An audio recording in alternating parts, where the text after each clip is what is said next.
Hey there, guys. My name is Jose. I work here in Dallas, Texas as a recruiter. I run my own office here in Garland, and I just wanted to give some word of advice to some people so then they know exactly what to do and how to fix their resume so then they can be able to land their very first interview or even the first conversation with a recruiter. So I want to go ahead and share with you my own personal opinion and what I normally look for, what I normally do as a recruiter to find people, um, and what could affect your chances. So, the very first thing that I normally look at is your distance, your location. So, if you live more than 15 minutes, 20 minutes, 30 minutes away from the job, I'm probably not even going to bother to even look at your resume, even if you have the experience that I am looking for. Most of the time, if somebody lives, I'll say 40 minutes to an hour away, even more than that, most of the time they're either desperate for work and they'll go to work probably once, twice, maybe three times. Sometimes they even hold it for about a week. But then most of the time, through my experience, they go ghost and they will never return back to the job again. They just wanted the very first paycheck to be able to hold them off. And we end up either getting a disappointed client because the gentleman ended up disappearing, or we end up losing the client completely because the trust is not there with the people that we are sending out to work. So your distance from the job is very important.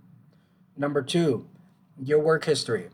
I know that the distance is a little bit, it's not as important as your work history, but it is very, very important. That's why for number two, I choose your work history.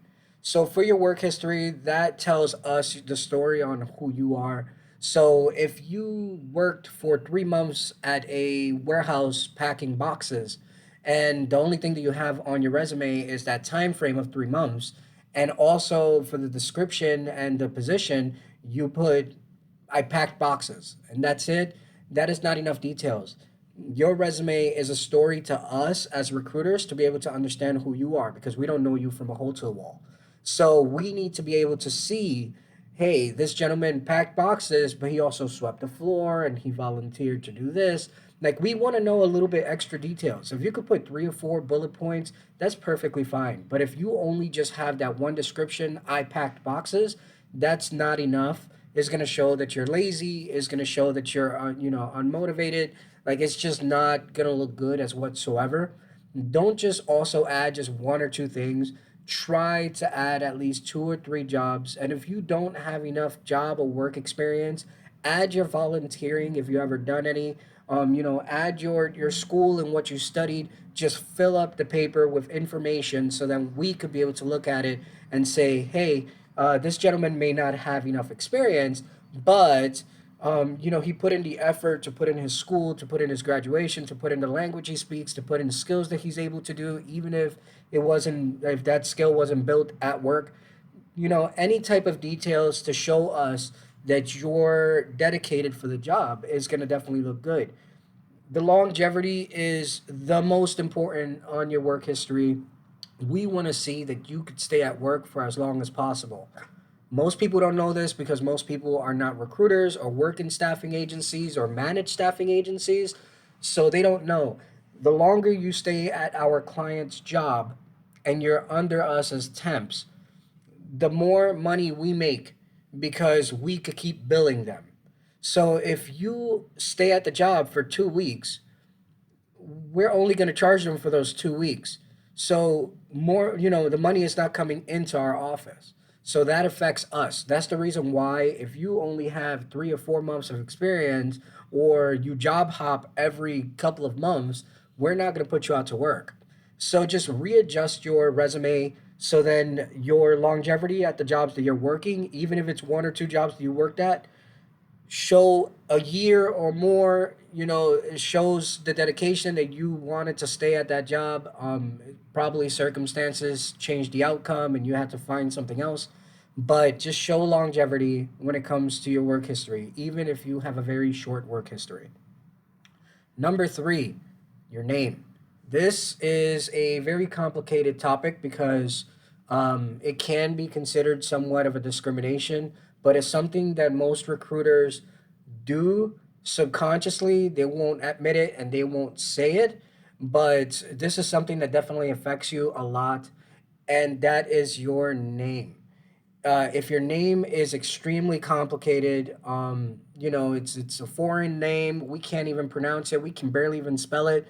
We're probably gonna skip your resume. And like I said, this could be considered somewhat of a discrimination. And it's not something that most recruiters do consciously. It's something subconscious. We just skip right over it. It's your name. I know that most of the time you can't control what your name is because your parents gave it to you or your grandparents gave it to you or whatever the case may be, but your name definitely affects your resume. If you can, cut it shorter. When you're there at the interview, you could explain to them, this is the full name. I just go by this nickname because my name is very complicated, and it would solve that problem. But if your name is very long, very complicated, extremely hard to pronounce, to spell anything, we will skip it. And it's not personal, it's just complicated. And most of us at work, it could be any type of job, we don't like complications. It just makes our lives so much harder. So I just wanted to make sure that I share that with you so then you're aware. That might be a factor why we're skipping over you because you may have all the experience in the world, but most of the time we will skip your name, you know?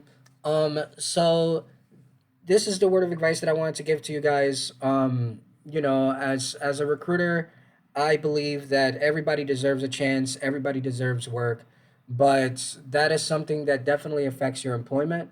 I believe that everything I just said is very basic information from a recruiter side. Most recruiters can agree with what I'm saying. So if you really wanted to land the job, make sure you're not far from the job.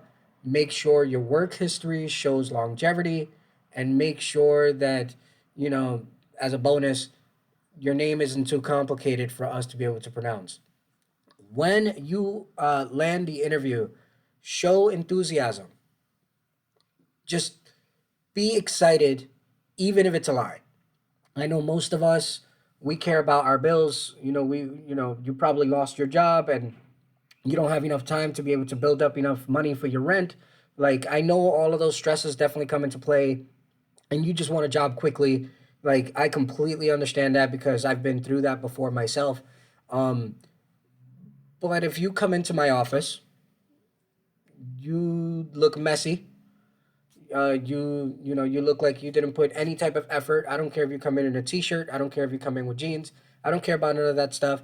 But if you come in to my office smelling like booty, um, your shoes are all tattered up, and your shirt is all wrinkly and gross, and your hair is messed up, and your breath stinks, and you're not shaved or at least groomed, like, it's just gonna show me like, no, I'm not gonna move forward with you because if I send you to my client is gonna look at you if you go into work looking like that, and they're gonna be like, no, and what the hell are you sending me?